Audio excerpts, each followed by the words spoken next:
Hello everyone, good morning. কেমন আছো সকলে? আশা করি অনেক ভালো আছো। আমি প্রিয়া মণ্ডল ফ্যামিলি ব্লগের পক্ষ থেকে তোমাদেরকে অনেক স্বাগত, অনেক ভালোবাসা। চলে এসেছি আরও একটি ব্লগ ভিডিও নিয়ে। দেখো সকালবেলায় এসেছি একটু বাইরে, সেই কালকের মতোই গাড়ি এসছে কিনা দেখার জন্য, যেহেতু প্রচুর পরিমাণে নোংরা জমে যায়। আর সকালে দেখো ব্রেকফাস্ট আজকে বানিয়েছি ইডলি, সাম্বার আর চাটনি। আর এইদিকে দেখো বাবুকে দিয়েছি খাও বলে। আর ওই একটু মানে কিছু ভালো হয়েছিল, কিছু কাঁচা কাঁচা ছিল আর কি। একটা দুটো আর কি ভালো হয়নি, তাড়াতাড়ি মধ্যে আর কি বানানো হয়েছে, যেহেতু ও খেয়ে আর কি ডিউটি গেছে। তার জন্য আর কি সকালবেলায় ভাবলাম এটাই করা যাক আর কি। আর ভেবেছিলাম প্রথমে ধোসা করবো, কিন্তু যে ধোসা করলে প্রচুর পরিমাণে টাইম লেগে যায়। আর দেখো একজনকে বলা হয়েছিল, মানে ওর একটা বন্ধুকে বলা হয়েছিল মাছ আনতে। জানি না বাবা কী মাছ এনে দিয়েছে, কারণ এই মাছটা আমি জীবনে কখনও খাইনি, আর নামও জানি না। আর লেবু এনে দিয়েছিলো আর কি, বাইরে রেখে দিয়ে গিয়েছিলো, আমি গিয়ে নিয়ে এলাম। ওরই কোনো একটা বন্ধু। যারা এই মাছটা খেয়েছো বা নাম জানো, যে বলো তো কী মাছ। আমার কর্তামশাই আসেননি, তো তখন আমি তাকে জিজ্ঞাসাও করা হয়নি এই মাছটার নামটা কী।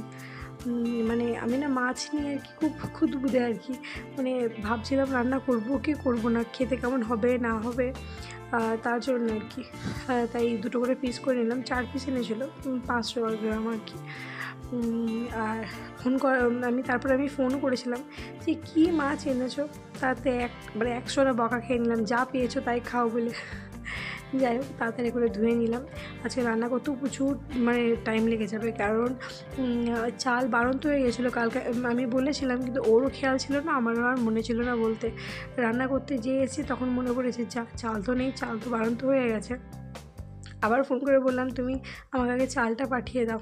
আবার একটা দাদাকে দিয়ে ও চালটা আর কি পাঠিয়ে দিয়েছিল, না হলে আজকে আমার রান্না করতে মানে প্রচণ্ড কষ্ট হতো আর কি।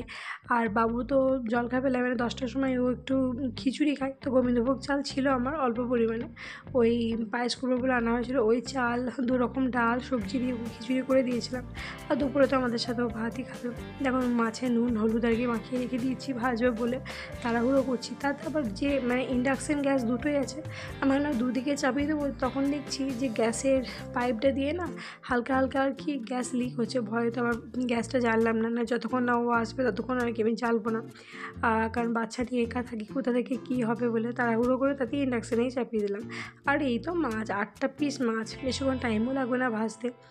আর ওইদিকে আমি ডাল চাপিয়ে দেবো। এই দেখো বাবু বসে বসে খেলা করছে। আমি প্রথম খুব মানে ভয় লাগছিলো যে 6টা মাস মানে 4টে মাসও বাড়িতে ছিল, কী করে এখানে এসেও অ্যাডজাস্ট করবে। তো খুব সুন্দর অ্যাডজাস্ট হয়ে গেছে, দেখো বসে বসে ও খেলা করছে। আর একবার করে আমি আসি ওকে দেখতে যে কী করে বলে। এইদিকে দেখো মাছের ঝোল আমার রেডি। আর এইদিকে প্রেসার কুকারে ডালটাকে বসিয়ে দিয়েছি, ডালটাকে সিটি মারবো, কারণ মাছের ঝোলে একটু সর্ষে দিয়েছি। বাবু খাবে কি খাবে না বলে, ওর জন্য তো ডাল আমাকে করতেই হবে। মানে ওর নাম করে আর কি সবাই আর কি হয়ে যাবে আর কি, ও যত খায়। আর তার জন্য আর কি দেখো মাছের ঝোল, ডাল, আর এই সকালকার সাম্বার একটুখানি ছিল, আর চাটনিও কিছুটা ছিল আর কি। এটার দিকে ভাত, আর এইদিকে দেখো নারকেলের চাটনি, নারকেল বাদাম টাদাম দিয়ে করেছিলাম, বেশ ভালো হয়েছিল, ওটাও ছিল।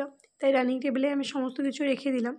আর এইদিকে দেখো রেডি হয়ে এখন যাচ্ছি সন্ধ্যাবেলায় আর কি, আমাদের নিমন্ত্রণ রয়েছে চার্চে, ওখানে খাওয়া দাওয়ার ব্যবস্থা রয়েছে। আজকে কোনো অনুষ্ঠান আছে, কী অনুষ্ঠান আমি ঠিক জানি না, কিন্তু কোনো একটা অনুষ্ঠান আছে, তাই বললো যে রেডি হয়ে নাও আমরা সব যাব।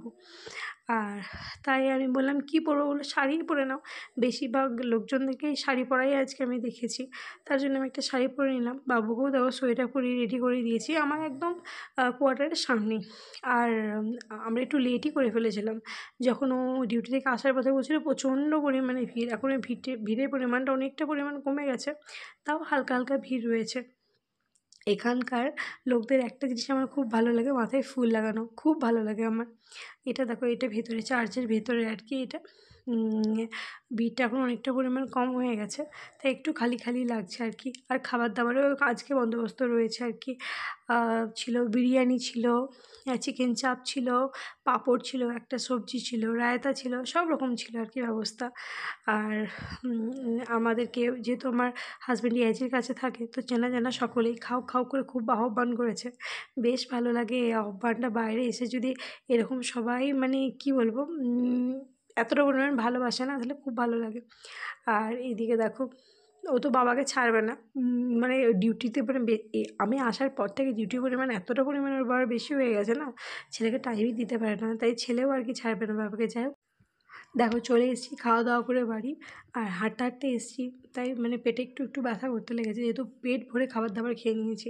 ওকে হাত ধরে টানছি যে তুমি একটু ভিডিওতে আসো, কখনো আসো না। যাই হোক, কেমন লাগলো ভিডিওটা অবশ্যই জানিও, নতুন করে বন্ধু থাকলে সাবস্ক্রাইব করো। বাই।